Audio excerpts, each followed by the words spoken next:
Assalamualaikum warahmatullahi wabarakatuh. Halo semuanya, perkenalkan nama saya Husna Dijayanti, NIM 2206055010008 dari Program Studi Ilmu Administrasi Negara kelas A Universitas Negeri Makassar. Nah, di video kali ini saya akan membahas dua topik. Yang pertama yaitu sosiologi dan yang kedua adalah interaksi sosial. Nah, untuk mengefisienkan waktu, langsung saja kita ke topik yang pertama, yaitu sosiologi. Nah, sosiologi pertama kali dikenalkan oleh seorang filsuf Prancis yang bernama Auguste Comte pada tahun 1800-an. Nah, dia ingin ada ilmu pengetahuan yang sistematis mempelajari masyarakat agar diperoleh cara menyelidiki dan memecahkan masalah dasar di sekitarnya. Sehingga muncullah sosiologi sebagai ilmu untuk menjawab semua persoalan dasar yang ada di masyarakat.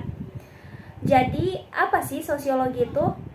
Sosiologi adalah ilmu yang mengkaji tentang masyarakat dan perilaku manusia. Nah, dua poin pentingnya adalah masyarakat dan perilaku manusia. Jadi dapat dikatakan bahwa sosiologi mempelajari tentang interaksi antara individu dengan individu, individu dengan masyarakat, dan masyarakat dengan masyarakat. Nah, mendengar kata masyarakat, mungkin di pikiran beberapa orang, masyarakat terdiri dari kumpulan banyak orang. Namun, masyarakat tidak harus terdiri dari kumpulan orang yang banyak loh. Masyarakat juga bisa terdiri dari kumpulan orang yang sedikit. Misalnya, kita dan teman-teman di kampus atau bahkan keluarga kita juga bisa dikatakan sebagai masyarakat, tapi dalam skala yang kecil.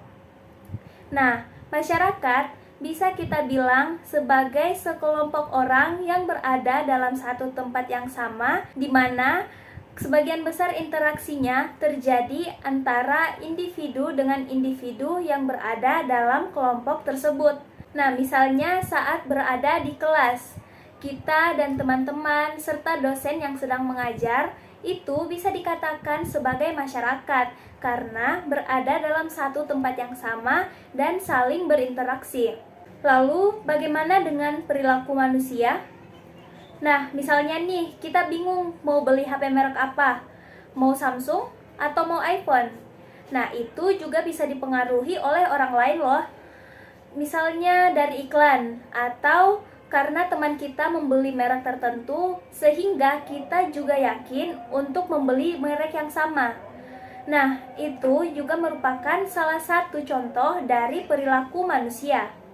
Sosiologi mengkaji masyarakat dalam segala macam aspek dan ini dilakukan baik dalam skala yang kecil seperti sekelompok teman sampai skala yang besar seperti interaksi masyarakat Indonesia dengan negara-negara tetangga kita.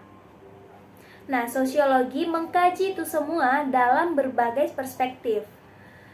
Perspektif atau sudut pandang sosiologi itu ada beberapa.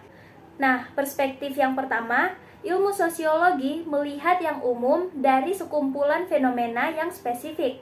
Ini digunakan untuk melihat interaksi sosial di masyarakat dalam konteks yang lebih luas.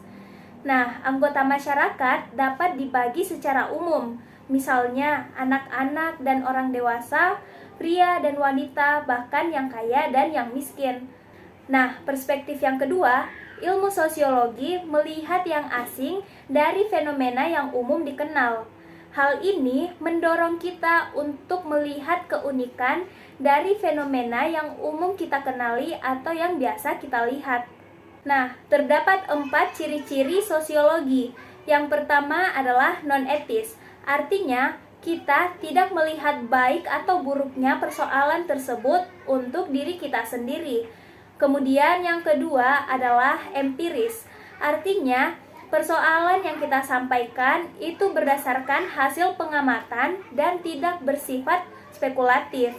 Kemudian yang ketiga adalah teoritis, artinya sosiologi merupakan ilmu pengetahuan yang berusaha menyusun kesimpulan-kesimpulan hasil pengamatan untuk menjelaskan sebab dan akibat agar menjadi sebuah teori. Dan yang keempat adalah kumulatif. Nah, di sosiologi kita bisa mengambil teori-teori yang telah ada sebelumnya untuk membuat kesimpulan yang baru. Nah, selanjutnya saya akan membahas ke topik yang kedua, yaitu interaksi sosial. Nah, apa sih interaksi sosial itu? Interaksi sosial merupakan hubungan antara manusia yang bersifat dinamis. Artinya, interaksi ini akan terus berlangsung seumur hidup selama manusia masih tinggal dengan masyarakat.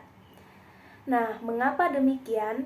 Karena interaksi sosial ini memenuhi kebutuhan manusia sebagai makhluk sosial atau makhluk yang tidak bisa memenuhi kebutuhannya sendiri dan makhluk yang membutuhkan teman. Nah, dari beberapa pemaparan tadi, bisa kita simpulkan bahwa interaksi sosial merupakan hubungan timbal balik antara manusia dengan manusia yang diwujudkan dalam aksi dan reaksi. Nah, perlu kita garis bawahi bahwa dalam interaksi sosial perlu ada yang namanya aksi dan reaksi. Nah, contohnya nih, saat dosen sedang menjelaskan di kelas, kemudian bertanya kepada para mahasiswa, lalu dijawab. Nah, ini merupakan salah satu bentuk interaksi sosial, di mana aksi dosen bertanya dijawab dengan reaksi mahasiswa menjawab. Tetapi misalnya nih ketika ada telepon masuk, tapi kita tidak mengangkatnya. Nah, itu tidak termasuk ke dalam interaksi sosial karena tidak terjadi aksi dan reaksi. Nah, selanjutnya adalah ciri-ciri dari interaksi sosial. Ciri-ciri yang pertama adalah dilakukan minimal oleh 2 orang. Lalu, apakah interaksi sosial itu bisa dilakukan lebih dari 2 orang? Nah, jawabannya tentu saja bisa. Contohnya dosen dan para mahasiswa di dalam kelas. Itu merupakan salah satu bentuk interaksi antara individu dengan kelompok, di mana individunya adalah dosennya dan kelompok adalah para mahasiswanya. Dan juga bisa interaksi antara kelompok dengan kelompok, contohnya dalam pertandingan sepak bola. Nah, kemudian ciri-ciri yang kedua adalah memiliki simbol. Nah, simbol itu apa? Simbol adalah hal-hal yang bisa dimengerti dengan baik oleh kita dan lawan bicara kita. Contohnya adalah bahasa. Bahasa merupakan simbol utama dalam interaksi sosial. Karena dengan bahasa yang sama, kita akan lebih mudah untuk melakukan interaksi. Nah, contohnya saat kita sedang berbicara dengan teman menggunakan bahasa Indonesia, maka proses interaksinya akan berlangsung dengan mudah karena kita saling memahami bahasa satu sama lain. Namun, berbeda ketika misalnya kita pergi liburan, tapi kita tidak memahami bahasa lokal tempat kita berlibur, maka hal tersebut akan menghambat proses interaksi kita. Karena kita tidak memahami bahasa mereka, sehingga kita akan kesusahan dalam melakukan interaksi. Nah, kemudian ciri-ciri yang ketiga adalah memiliki dimensi waktu.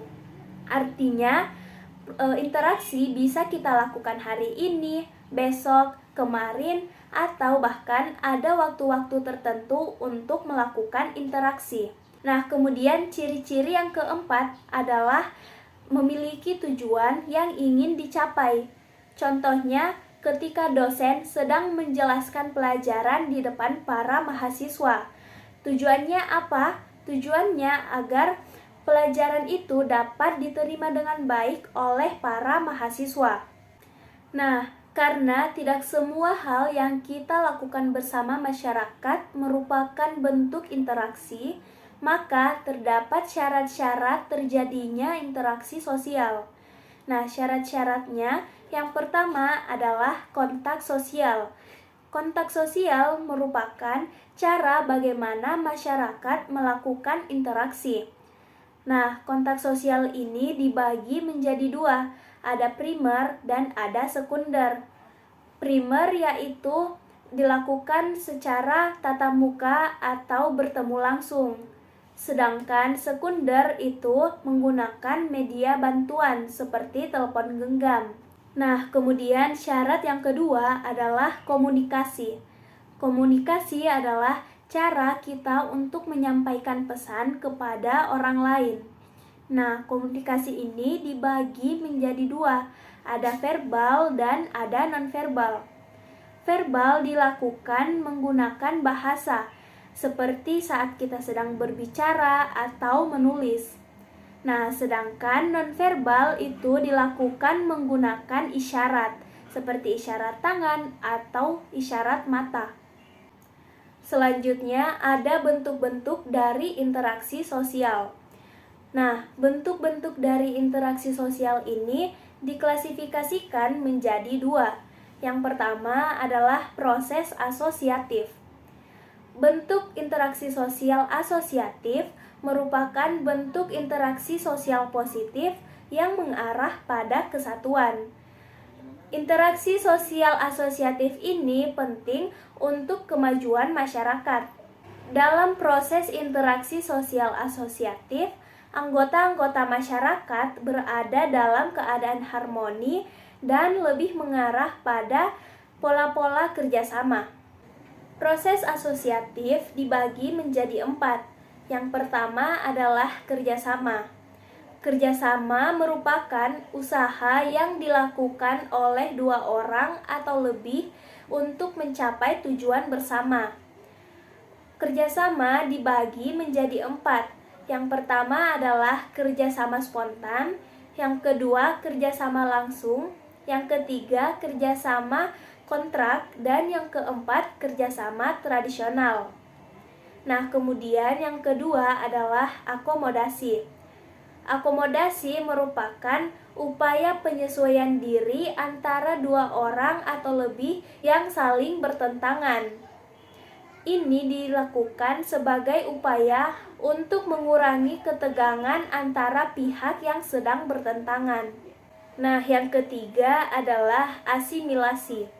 Asimilasi adalah proses sosial yang ditandai dengan usaha-usaha mengurangi perbedaan-perbedaan yang ada di antara orang perorangan atau kelompok-kelompok manusia. Yang keempat adalah akulturasi. Akulturasi bisa dikatakan sebagai proses sosial yang timbul apabila kelompok kebudayaan tertentu sedang berhadapan dengan unsur-unsur budaya asing. Nah, jadi dalam proses asosiatif itu ada 4. Yang pertama adalah kerjasama, yang kedua adalah akomodasi, yang ketiga adalah asimilasi, dan yang keempat adalah akulturasi. Nah, bentuk yang selanjutnya adalah proses disosiatif. Proses disosiatif adalah keadaan sosial dalam keadaan yang kurang harmonis akibat adanya pertentangan antar anggota masyarakat. Proses sosial disosiatif meliputi 4 hal. Yang pertama adalah persaingan. Kemudian yang kedua adalah kontravensi. Kontravensi terjadi akibat ketidakpastian, penolakan, dan keraguan yang tidak diungkapkan secara terbuka. Nah, kemudian yang ketiga adalah pertikaian. Pertikaian terjadi karena perbedaan kalangan tertentu dalam masyarakat semakin tajam. Nah, kemudian yang keempat adalah konflik. Konflik merupakan proses sosial di mana manusia berusaha memenuhi tujuan dengan menentang pihak lawan yang disertai dengan ancaman atau kekerasan. Nah, jadi di proses disosiatif ini dia meliputi 4 hal. Yang pertama ada persaingan, kemudian yang kedua ada kontravensi, kemudian yang ketiga ada pertikaian, dan yang keempat ada konflik. Nah, baiklah, sekian materi-materi yang bisa saya jelaskan. Lebih dan kurangnya mohon dimaafkan. Wassalamualaikum warahmatullahi wabarakatuh.